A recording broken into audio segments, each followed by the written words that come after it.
Okay, every time something burns in the presence of oxygen, we call that combustion. All right, nearly every single all our cars and transportation methods have to do with combustion. Some kind of fuel is being burnt, right? Or it's being lit in the presence of oxygen, which generates, what is the energy that's generated once a fire starts? There are two types of energy that's generated. Heat energy, yes. Can you say kinetic? Kinetic energy. Light energy. Yes. Yeah, kinetic, because when coal is burnt in power stations, like it helps to turn the turbines and stuff like that. And light energy as well. Well done. Okay, so basically, guys, today we're going to be learning about how metals, when metals are burnt in the presence of oxygen, what happens, okay? First of all, have you guys ever, this is kind of dangerous, but have you ever taken like steel wool and burnt it? I know I done that once as a child. It was quite interesting. It's like, I think I probably did it. Is it? Okay. So you guys can try this at home, but please take precautions, okay? If you're trying this experiment at home, by all means, wear those little goggles. Make sure that you're wearing, clothing that's not flare, and do it outside, okay? Do it preferably around water and stay a distance from it, okay? But it's actually really fun to see what happens to that steel wool. Okay, yeah, so also, like, if you look at crackers, who likes lighting crackers and stuff on New Year's Eve, and do you guys do that kind of stuff? Was it just I do. Yeah, you do? Oh wow, I do, ma'am. Wait, ma'am. really nice, man. Okay, it's nice. It is nice, but not if it's pointed at you. It's a completely different story, ma'am. can you die from that? No, not okay. It depends on how, like, let's say if you get shot in the eye, you're more likely to go blind. If it hits you, okay, it has hit me before. So I had the slingshots. So I had a slingshot. So there's this, I forgot, I still have the actual firecracker. Yeah. So it's like this boom thing. So I took my brother lit it, and I took the slingshot and I shot it so like towards the hill part of my house. So then it hit the ground. So then it exploded. So a piece of it hit me like on my chest, but then it like stung for a few seconds. Wow. And do you have a mark from that? No, man. Okay, you're lucky. So guys, what happens is that can combustion happen in space? Can it happen when there's no oxygen? No, ma'am. Yes, exactly. I can't light a fire in space because in order to light a fire of any kind, I require oxygen. Okay, so I'm just going through these points quickly. Burning of a substance is the reaction. Burning of a substance. I was supposed to say combustion. Sorry. Combustion of a substance is the reaction where a substance is burnt in the presence of oxygen. Air consists of about 21% oxygen. Many substances form oxides when they burn. Someone raise their hand. No, ma'am, it wasn't me. Oh, okay. So, guys, what is the most abundant gas in the atmosphere? It takes up 70%. Nitrogen. Well done, right? Oxygen is the second most abundant gas, right? Oxygen only consists of 21%. So every time you breathe in, you're actually breathing in 78% nitrogen and 21% oxygen. But our lungs are so amazingly designed that they only extract the oxygen from the air. Isn't that cool? So oxygen atoms are reactive because they combine easily with other elements. When oxygen combines with other elements, things light up, things explode, right? When they form new chemical bonds with other elements, stored energy we call stored energy potential energy. The different types of energy we have. Name me the different types of energy in the chat. When I'm sitting down, I have the potential to get up. So I have potential energy, right? Light energy. And we did learn from balancing equations that energy is never destroyed or created. It's only transferred or converted. Kinetic energy, well done. Yes. Yeah, basically, and heat energy, right? Those, and chemical energy, well done. So when it comes to combustion, we take potential energy that is within oxygen atoms, and as soon as we light it up with another kind of metal or fuel, we get light and heat energy. This is what happens when a substance burns, and the burning substance undergoes a chemical change. What I mean when I say chemical change is that, just say you light a match, all right? Then, not light a match, or you light a firecracker, okay? Then the product that comes out of that, there's a blinding white light, and sometimes there's even like soot, right? Maybe that black carbon kind of soot thing. That's also a different product that's coming out of combustion. So does everyone have gas stoves in this class? Who has a gas stove? Me. Cool, cool. And every time you're on your gas, guys, there's a combustion reaction happening, because the gas within the cylinder is actually methane gas, right? And you don't use it anymore, Kian? I see. So so methane is basically the stuff that, remember I told you guys that it's the stuff, when we pass wind, we pass methane, right? It's made out of carbon and hydrogen. And when carbon and hydrogen react with oxygen, it creates a blue flame. It's quite pretty actually, but it stinks, right? Okay, so I think all of you are used to the idea of having gas stoves, or you've seen one if you don't own one.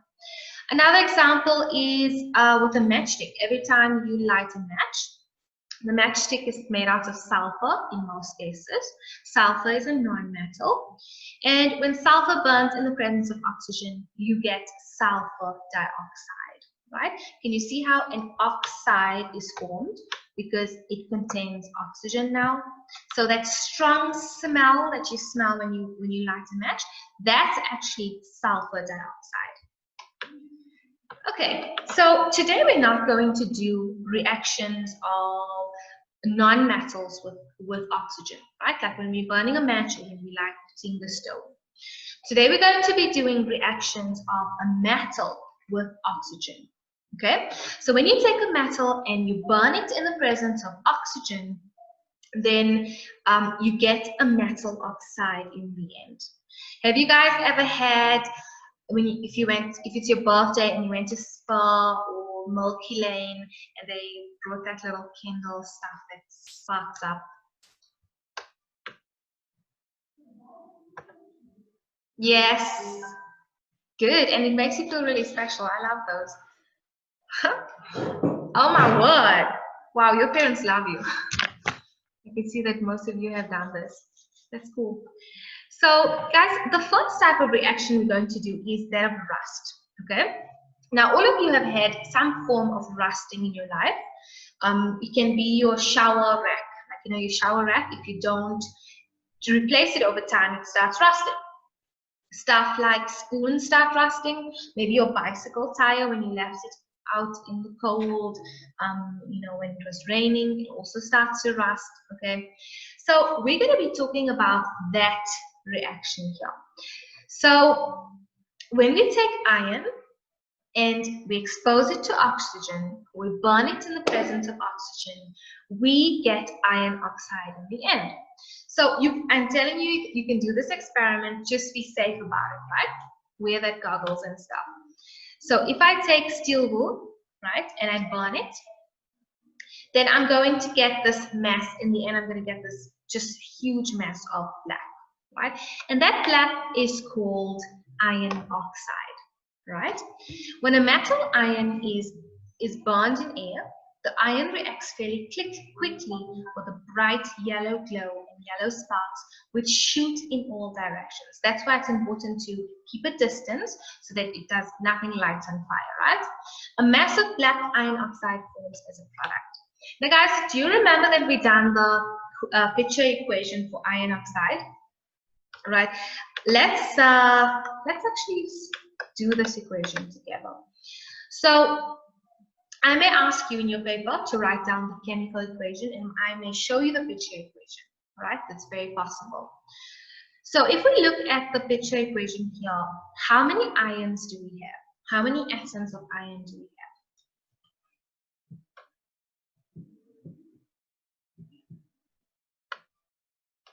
We have 4. Well done, right? So I know that I just need to put a 4 before iron to show that there are 4 iron atoms. But in case of oxygen, how many molecules of oxygen do I have?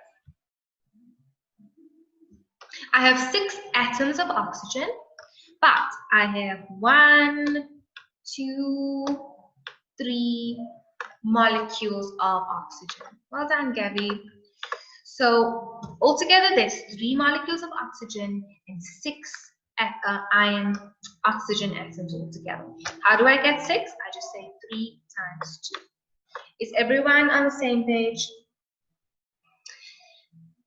And then when I come to the product, right? The product is iron oxide. Awesome. And how many molecules of iron oxide do I have?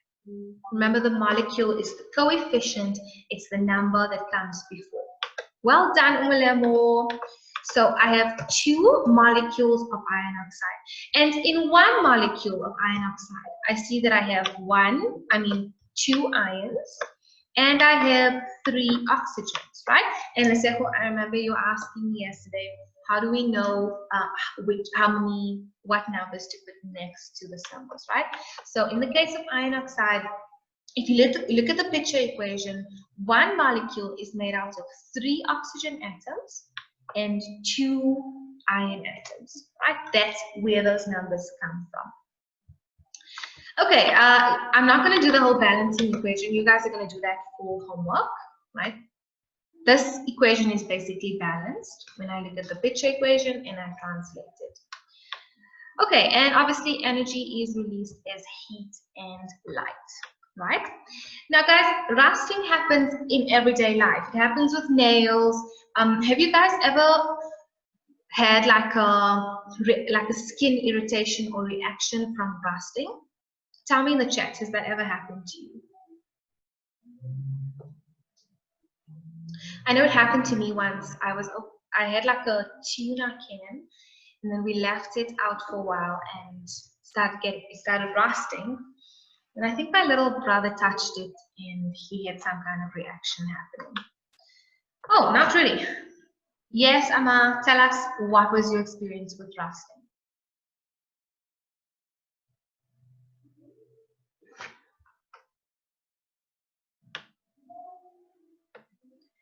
I scratched my arm on a rusted bird cage and it was itchy.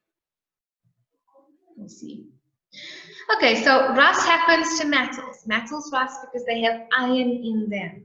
Vehicles also rust like metals, right? Iron nails are the most common targets of rusting. It made my skin rough and itchy. Yeah, that's exactly what it does, right? So, if you want to try out the experiment, you're more than welcome to do so, or you can check it out on YouTube. It's quite interesting. If you guys were in class, I would have done it for you. Actually, I think I should, maybe in the next few lessons, I'll try to find a way to show you guys through camera how I am burning this steel ball, right? I think it will be a bit fun.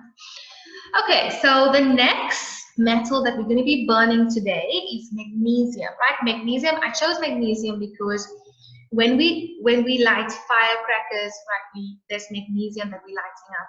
Every time we have that birthday candles that spike up, those also contain magnesium that's light in the presence of oxygen. And how do we know that it's magnesium? Because of that blinding white light that's formed when the crackers, bust up, or when you receive those candles. All right. So when you take magnesium and you burn it in the presence of oxygen, you get magnesium oxide. And magnesium on its own is just a strip of metal. Literally, it's just a strip of metal, silver, right? But when you're burning it, the color of the flame is a blinding white light.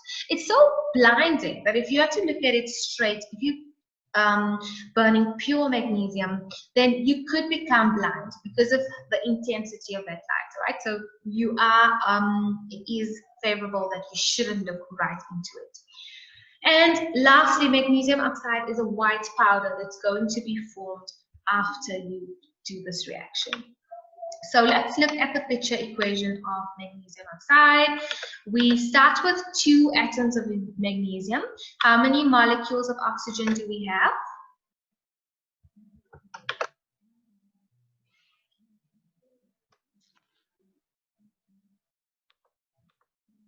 We have 2 atoms of oxygen, but we have 1 molecule, right? Think of a molecule as a group, right? How many groups of oxygen? We only have 1 in this case. Okay, how many groups of magnesium oxide do we have?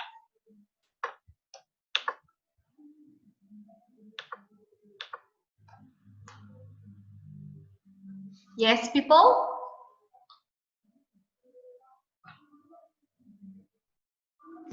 Two. Well done. We have 2 groups. I'm not going to do the equation. You guys can do that later on. And this is basically how magnesium looks when it's burnt in the presence of oxygen, right? Can you see that's quite a blinding white light? Okay.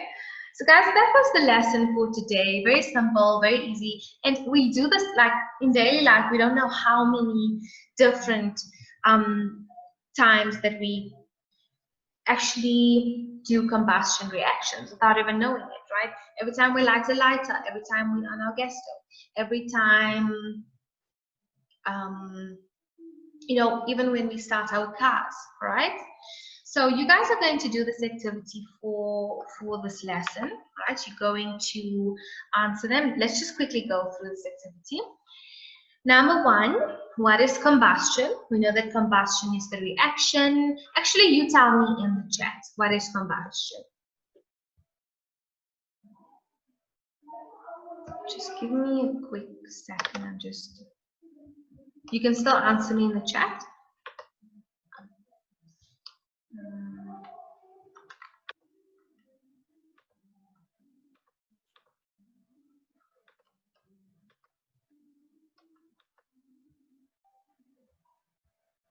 And put it in your own words, it's fine. It doesn't have to be perfect. Okay, I have an answer. A reaction when some type of electron is burnt in the presence of oxygen. Well done, Christopher, that's excellent. A reaction of burning a chemical. Yeah, well done, guys. Okay, number 2.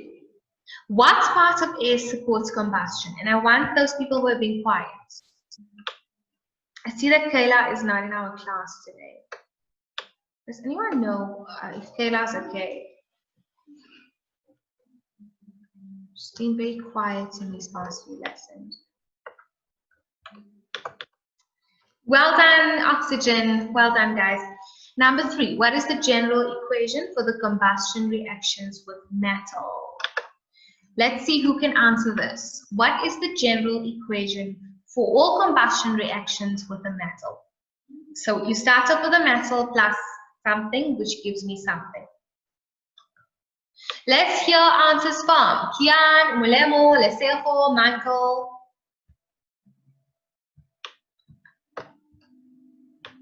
What is the reaction of the combustion with metals? So if I take any metal and I add it to oxygen, what do I get?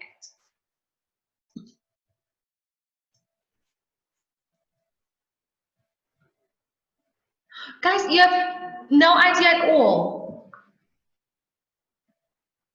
Okay, so some of you are giving me interesting answers. You're giving, Christopher gave me the reaction with iron, right? Gary's telling me that light and heat is produced.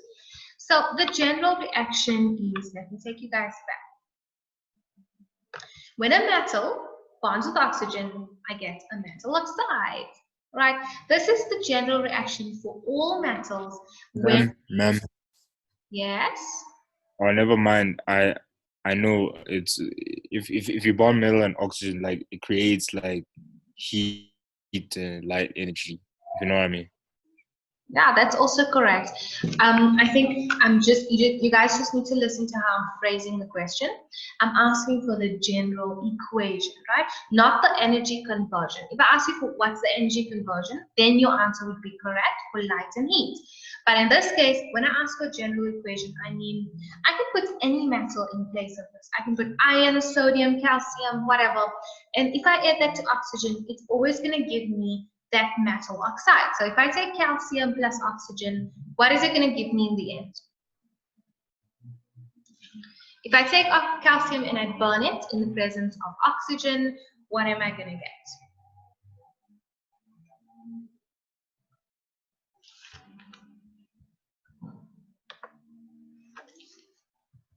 Calcium oxide, well done.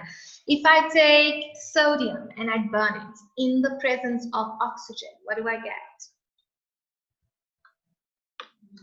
Sodium oxide, well done, Gabby. If I take potassium and I burn it in the presence of oxygen, what do I get? Potassium oxide. Good, guys. Getting the hang of this, hey? All right. Now your answer can play here. What energy conversion takes place in a combustion reaction? So where do we start with and where do we end up?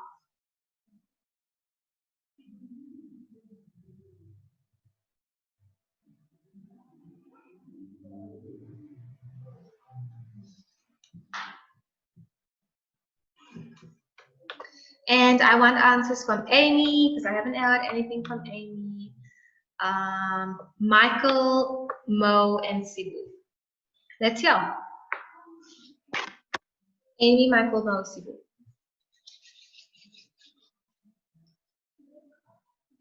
Okay, and I see Christopher has answered.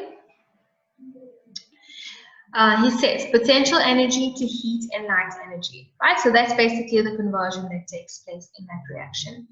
Okay, I still want Amy, Sibu, those four people, Michael and Mo, to answer 5.1. Name the products to be formed by the combustion of these metals when sodium burns in oxygen. What is the product that is formed?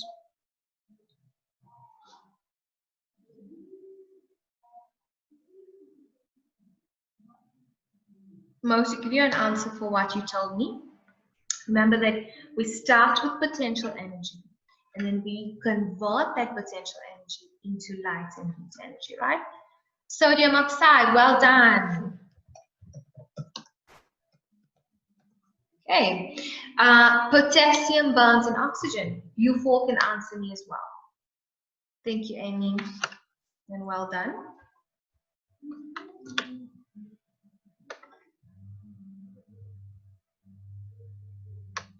This should be easy, guys. Potassium oxide, well done. Okay, number 6, present the reaction between potassium and oxygen in a chemical equation. You guys are going to do that. Write out the chemical equation for the combustion. Right, so for number 6, I want Kian, Umulemo, and Gabby to answer. Let's see if you guys can do this. And I'll give you like a few minutes to do this. 2 minutes is good enough.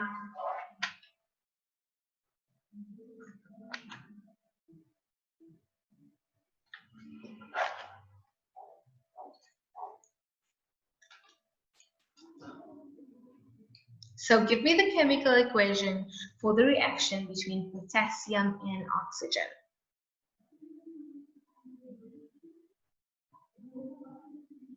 We know the potassium is K, oxygen alone is O2. And then what comes in the end? We have a metal oxide, right?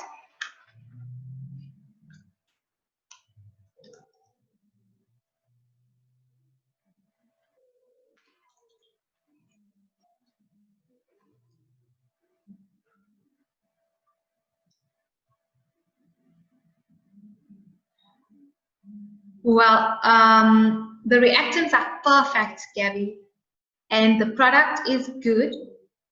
You just need to put the 2 before KO. All right, then you're going to be perfect. Well done. That was an excellent attempt. I'm so proud of you. Well done, Kian. That was perfect. Okay, and I like how Kian has put capital letters for potassium and oxygen. Yeah, there we go. Okay, 7.1, write out the chemical equation for the combustion of steel wool. Steel wool is iron, so you guys are going to do that, right? Let's try, for this one here, let's have, okay, Amangile, Lesejo, and one more person. Christopher. Amangile, Lesejo, and Christopher for this one, right? What is the chemical equation for the combustion of steel wool? Now remember, the product, iron oxide, is FeO, is iron oxide, right? Is, what am I saying? Fe2O3. Steel wool is not magnesium, steel wool is iron. Good question. Guys, I know this incident in America where this entire plastic factory caught in fire, but they made most of their plastics using magnesium, right? And when magnesium, when the factory caught in fire, there was just white flames everywhere instead of yellow flames, which would normally is what you see, right? Okay, well done, Christopher. That's excellent. So Fe plus O2 gives me Fe2O3, and then you just need to balance that equation, right? Yes. Good, Amma. Balance that equation. And 7.2, give the atomic number for each element in the above equation. So guys, look at those equations that Gabby, Amma, and Christopher have put up, and look at the elements and give me the atomic numbers for them.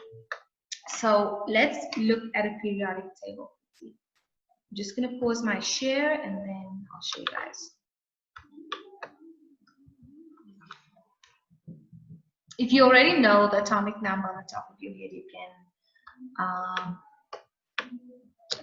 can go for it. I'm asking for the atomic number of the elements within that equation. Within the equation of iron oxide. So look for iron and look for the atomic number. Look for oxygen, look for the atomic number. Remember you guys done this in the beginning. So iron over here is here in the middle, which is 26. Well done. And oxygen.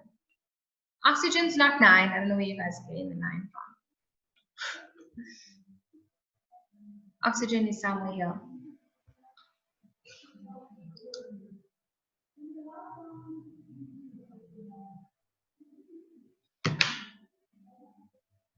Oxygen is 8, right? Which means, what does that atomic number mean again? And for this, I want Sivu, Amy, and Michael to answer me. What is the atomic number of an element to tell me?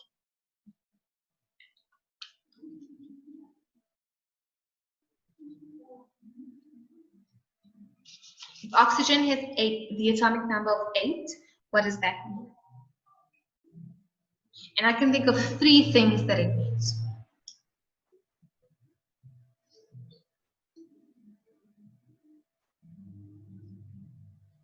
So I want Michael, Amy, and Sibu to answer this one.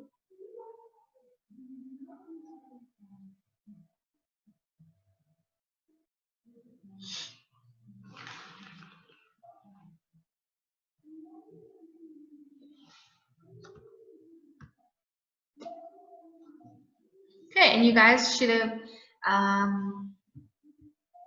gotten the work that I posted in Google Classroom. Guys, I just see that you weren't able to look at the periodic table. So I'm sorry if I asked you for the atomic number without showing it to you. No one told me. And you guys